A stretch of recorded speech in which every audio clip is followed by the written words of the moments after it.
Hey, what is up, everyone? It is me, your boy, Master Walrus 9, back here at Sloppy World. Yes, we're here today to talk about Gekishin Squadra. We're in Season 3, Week 4.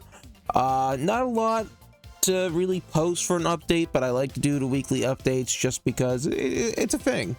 You know, I like this consistency. I like keeping you guys updated. I like this conversation. So let's go take a look. Okay, number one I want to start out with is going to be this right here. So we are looking at a higher investment into players and competitivity. So one of the things that you're going to be able to do is make a profile card using your favorite hero. And if you're on a social media site such as Twitter, X, I guess Blue Sky, I guess Insta, maybe even Facebook. I don't use Facebook like that, but use hashtag DB Squadra _ LFG looking for gang. Find friends and teammates to join the online tournaments with. So it looks like they have one for each character. And let's see if we could take a nicer look. So you have the player name, you have the player code, add you as a friend, know who you're playing with, role rank, the server region, the active platforms, and looking for these players. So I think that's really nice. I think personally what I would have done is make a little customizable. You know, I don't think it would have been that hard to go to the site and just have a little game where you could type in all your information and download it and then choose your character with that still PNG rather than having to go in and edit it yourself. But it's nice they gave us something official. I might put one out in case anyone's ever interested in adding me. You know, I'm down to play with fans. I haven't had any reach out yet, but I'm open to get that scheduled. But I think it's nice. I think it's a nice little piece of detailing and tech to help engage the community. And you know, one of the things it does help showcase is the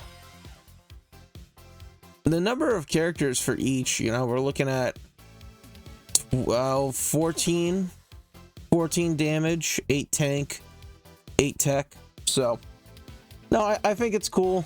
I'm a huge supporter of the tournament program, and I'm gonna try and get myself into the tournament, but I've been in some other stuff as well recently, so you know, the timing's just not working right. Next up I want to mention is the trial heroes. All right, so let's go take a look. You know, first up, DPS, she's been here several times before, so I'm not gonna go too heavy into her. Super Saiyan Kale Berserk, I think she's very solid. She could be very impressive threat, and I'm kind of enjoying her on bottom path, and I'll get to that. I think if she's got a good superstar or good damage, she can really deal with bottom path tanks that don't have that close range. Super Saiyan Bardock hasn't been oppressive, but he can be hard to deal with just because he is so bulky. He has a lot of tankiness towards him, and I believe his passive is strong, but can get beaten out by paced out attacks, and I think Kale is able to help pace out those attacks. Speaking of another good bottom pather, we have Deborah. Again, he's constantly in play, so you can expect what you can expect. I think he's a nice bottom path, being able to stun the opponents. He got some buffs recently. Zamasu is running as one of the tanks for this week. I need to try him out some more. I'm not crazy on him, but I think he's got some nice options. His super attack, Project Zero Immortals, is pretty nice, and he can become an impressive threat that can push into late game.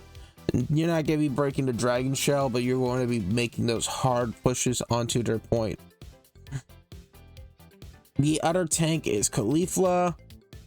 She's been a lot, almost too much. Like, I would almost suggest they stop putting her on the trial heroes. It's kind of nice for the consistency, but you got a lot of other options. Maybe we'll see that next week. The techs are where it is interesting this week. Majin Buu, good. We got Boo Boo. You know, I've been playing him a bit more, and I've been kind of enjoying him. I think his skill 2 and healing is really nice. His Strangle Gun's good. After figuring out his passive how his passive works and how his attack works, he likes to deal more damage when the opponents are debuffed. You know, it's intended to Strangle Gun, but if you use Shu as your assistant, that's going to provide a debuff to assist out. So no, I think he's been a lot better. I'm not a big fan of his super attack.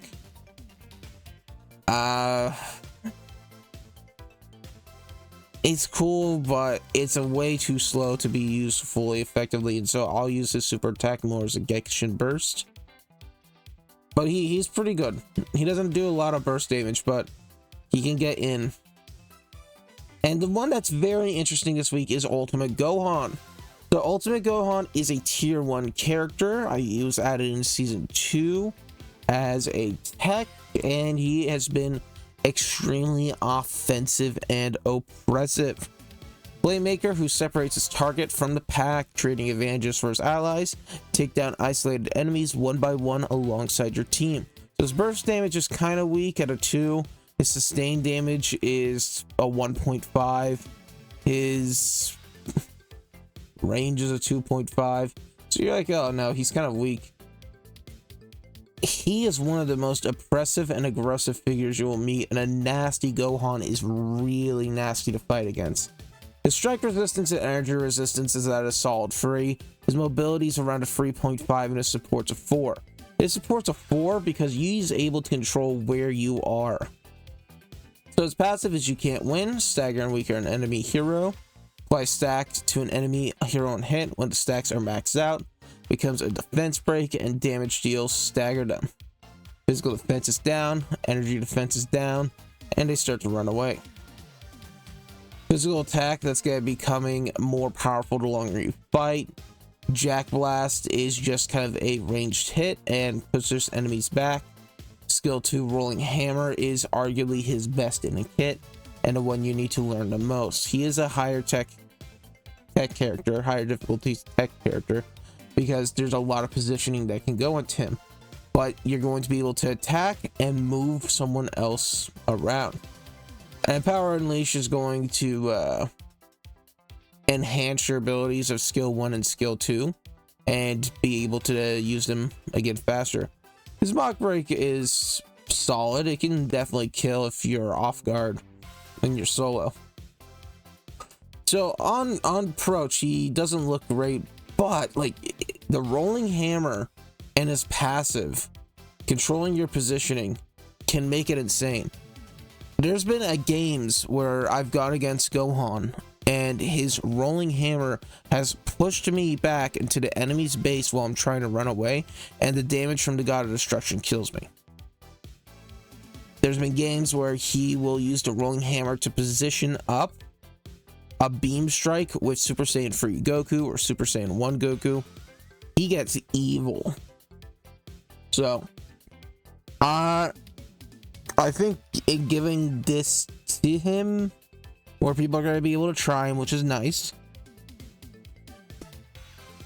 And I can't complain about that. Giving people access to these premium characters to try is, excuse me, solid. So I'm happy to see that. I'm thinking they might give us Super Saiyan 4 Vegeta as a test soon, if they haven't done him yet. But I like that. I like that.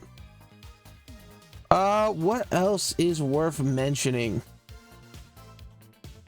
This week's free character is going to be Android 17. So 17 is a very interesting character. His burst damage is fine. He doesn't really do a lot of good damage. He's really bad at doing damage, actually. But his support options are really nice. So first off, his passive is Infinite Energy Reactor, which allows you to use a skill even though it's on cooldown once. You'll see you'll have this little orange bar underneath his life. It's kind of hard to pick out, but once it refills, you can use the skill twice in a row. Or it doesn't even have to be in a row, in all honesty. You can use skill 1, skill 2, and while skill 1's still on cooldown, you can use it again. His rush attack is a beam attack. If it hits an enemy while they're transforming, it's going to interrupt transformation. That's nasty because there's been times where I've been trying to transform to get the extra health, and I'm unable to do that. A barrier ball. Kick a barrier in a targeted direction. Enemies hit by the attack will have their defense, damage, and movement speed buffs converted to debuffs. If reactivated with Infinite Energy Reactor, the enemy will also receive additional damage based off the number of debuffs applied. At skill level 3, the number of barriers increase, so it goes from 1 ball to 3 balls in a pattern that makes it pretty solid. So arguably one of his best tools in his kit, by being able to debuff the opponent and punish them for getting buffs, but you're gonna really have to know about when those buffs are occurring. Barrier Knuckle. Rush forward in the target direction and strike down barrier clad fists. Enemies hit by the attack will be afflicted with movement speed down. If reacted, an additional stagger effect will be applied. Stagger's fine, but honestly, this has got to be one of his weakest skills, and it's the one I tend to max out last in the game. Android Barrier is one of his best tools in the kit and is the reason why you play 17.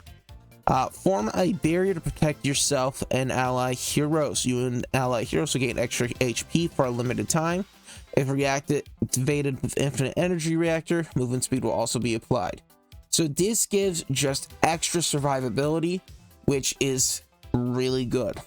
Not only can this permit you to run away and prevent XP from getting given to your opponents, but it allows you to also finish up kills. I know there's been many times on my end where me and my opponent are down to the last 10% of HP, and they just managed to get their attacks out in a better approach and run me down before I can run them down. But with Android 17's assistance, I'm able to run them down and then run back and heal, getting my bonus XP. So 17 is really good as a top half partner. Defensive, supportive. He's not going to be in the limelight, but he's going to help you win the games if you know what to do with him. Finally, his final skill is Counter Barrier. You form a barrier to protect yourself and allies while blowing up the surrounding area. You and any ally heroes nearby will gain extra HP. Applies no healing EX to enemies hit by the attack. The less total HP you have, the more damage dealt, and the more extra HP received. So that is very interesting. You want to use that at lower percentages, but you don't want to get killed yourself. It's extra barrier, which isn't bad. Applying no healing to the opponents can be very strong, especially if they're close to death. There's not a lot of healing that goes around. There's self-healing that you find in a lot of the tanks, and then there's Boo Boo who directly heals, but a lot of your healing comes from enemies on point. So it might be a way to finish off those enemies on point. So I'm not the craziest on it, but I upgraded a lot faster than I do skill 2. Anything else? I don't think so. I think that's about it. You know, we got the trial heroes, we got the weekly hero, we got the cards to make your ID. You know, it's not a very eventful week, but you don't need full patch notes and updates every single week. I think this is plenty enough. I've been enjoying the game. I think Super Saiyan Bardock, again, he's been good, but he's not been oppressive. We are winning games without him, we're winning games with him, and we're winning games against him, but we're also losing, and losing, respectively. So he's been nice to have. But yeah, I think that's gonna do it. Really happy for Gekishin Squadra to have their tournament, and seeing so many people interested in the game is it's a wonderful thing. So again, as always, if there's anything you want me to do or talk about, doesn't even have to be Gekishin Squadra related. I'm always looking for ideas and I'd love your input. But that's gonna be it for now. So as always, my friends, you stay sloppy and you have a beautiful day. Bye bye.